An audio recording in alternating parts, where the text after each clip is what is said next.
दोस्तों, मगध राज में एक बहुत ही धनवान सेठ रहता था। उसके पास बहुत से धन दौलत थी। एक दिन उसने हिसाब लगाया तो पाया कि उसके पास जितनी भी धन दौलत है, यह तो केवल उसके बच्चों तक के लिए पर्याप्त होगी। वह सोच में पड़ गया कि उसके बच्चों के बच्चे और फिर उनके बाद आने वाली पीढ़ियों के लिए धन की व्यवस्था कैसे होगी। धन के अभाव में तो उनका जीवन बहुत मुश्किल हो जाएगा। इस बात के बारे में सोच सोचकर वह बहुत चिंतित रहने लगा। लेकिन उन्हीं दिनों तथागत गौतम बुद्ध मगध राज में पधारे हुए थे। तभी उसे किसी ने बताया कि तुम गौतम बुद्ध की शरण में जाओ, वह तुम्हारी चिंताओं का समाधान अवश्य कर देंगे। वह इंसान गौतम बुद्ध के पास जाकर कहता है कि मैं चाहता हूँ कि मुनिवर, मेरे पास इतना धन हो कि मेरे बच्चे, उनके बाद उनके बच्चे और फिर उनके बच्चे, इसी तरह से अगली कई पीढ़ियां भी अगर मेरे इस धन का उपयोग करें तो भी मेरा धन न समाप्त हो।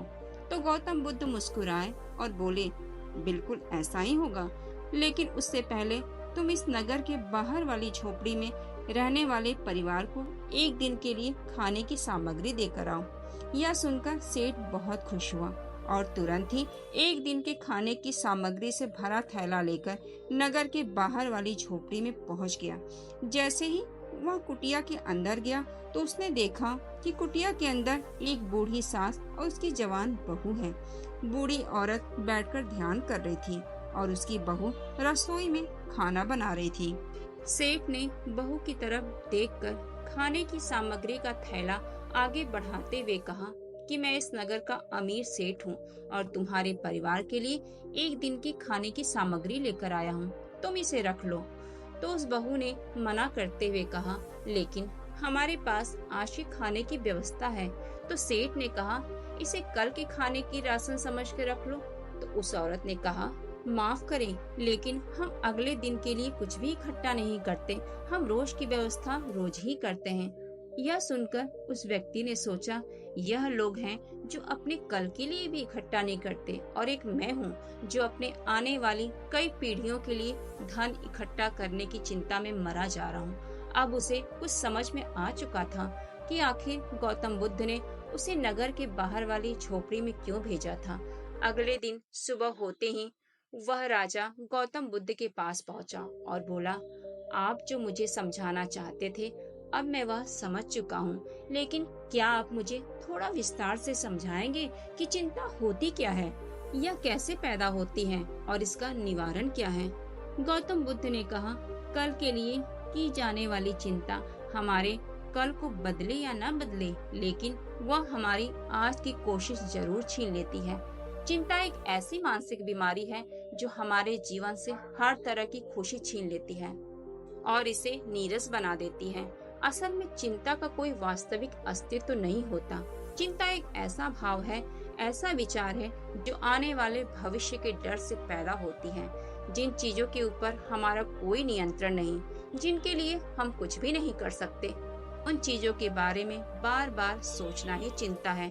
गौतम बुद्ध ने आगे कहा, जरा एक बार गहराई से सोच कर देखो कि जिन चीजों में तुम्हारा बिल्कुल भी जोर नहीं है, उसे तुम चाहकर भी नहीं बदल सकते।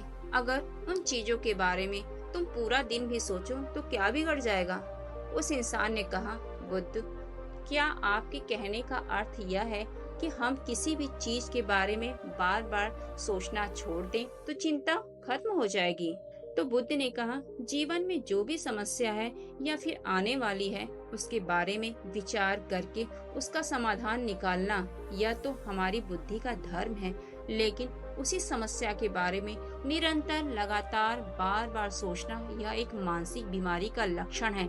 जब हमारा दिमाग किसी एक घटना, किसी एक विचार में अटक कर रह जाता है, उसी एक चीज या घटना के बारे में सोचता रहता है और वहीं पर जाकर हमारा दिमाग ठहर जाता है, जिस कारण से वह विचार हमारे जीवन से सारी खुशी, सारा चैन, सारा आनंद छीन लेता है। चिंता करने का सीधा सा अर्थ है कि जो हमारे जीवन में हमारे हाथ में नहीं है, उसके बारे में निरंतर सोचते रहना।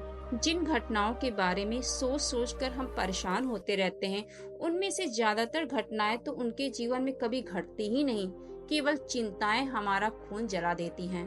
उस चिंता से तुम्हारा सुख चैन जरूर चला जाएगा। तुम एक बात का अनुभव करना कि चिंता से भरा 1 घंटा तुम्हें पूरे दिन की मेहनत से भी ज्यादा थका देता है। असल में जब कोई अप्रिय घटना वास्तविक जीवन में घटती है तो वह वास्तव में हमें उतना दुख नहीं देती जितना हम उसके बारे में सोच सोच कर परेशान और दुखी होते हैं। वह व्यक्ति गौतम बुद्ध से पूछा, आपके अनुसार जीवन जीने का सही तरीका क्या है? तो बुद्ध ने कहा, बीते हुए कल का दूसरा नाम है पश्चाताप, उदासी, और भविष्य का दूसरा नाम है संघर्ष। अगर आज हमारे मन में कोई इच्छा है और वह पूरी होती है तो मन भविष्य की योजना बनाने लगता है कि भविष्य में उसकी सारी इच्छाएं पूरी होंगी, ऐसा सोचने लगता है। लेकिन जीवन तो न भविष्य में है और न ही अतीत में, जीवन तो बस वर्तमान में है। बस इस पल का अनुभव ही जीवन है और हम यह सब जानते हुए भी इस सत्य से अनजान बने रहते हैं। या तो हम बीते हुए समय की यादों में खोए रहते हैं या आने वाले समय की योजनाएं बनाते रहते हैं और हमारा जीवन सिर्फ सोच में ही बीत जाता है। हमारी चिंता न तो हमारे बीते हुए कल को बदल सकती है और न ही आने वाले भविष्य को देख सकते हैं।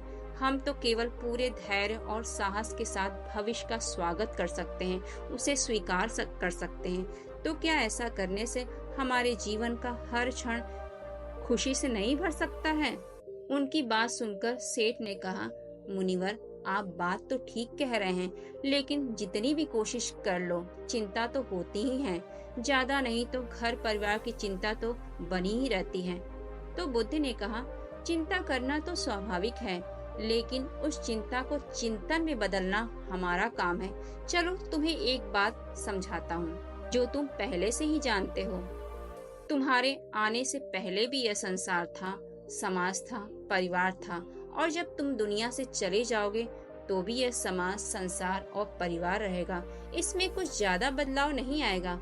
वैसे भी तुम्हारे आने से पूर्व और तुम्हारे जाने के बाद का समय तुम्हारे हाथ में नहीं, तुम्हारे हाथ में केवल वर्तमान का समय है। जैसे मैं जो कह रहा हूँ और तुम जो सुन रहे हो, बस यही हमारे हाथ में है। हम इस पल का क्या करेंगे चिंता करके बर्बाद करने से अच्छा आने वाले पल का अच्छे से हम स्वागत करें और जी भर के जी लें।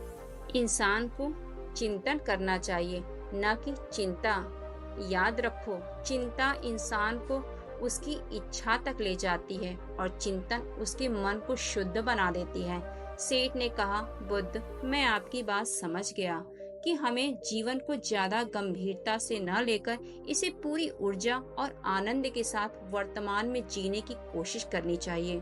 लेकिन अगर कोई इंसान चिंता से घिर चुका है तो उसे कैसे बाहर निकालें? तो गौतम बुद्ध ने कहा, सुरंग चाहे जितनी भी बड़ी क्यों न हो, लेकिन सुरंग के दूसरे किनारे पर हमेशा प्रकाश होता है और उस सुरंग को पार करके हम दूसरे छोर पर होने वाले प्रकाश तक पहुंच जाते हैं। वैसे ही कई बार हम लोग खुद को निराशा और चिंता में फंसा लेते हैं, जहां से बाहर जाने का रास्ता ही नहीं नजर आता।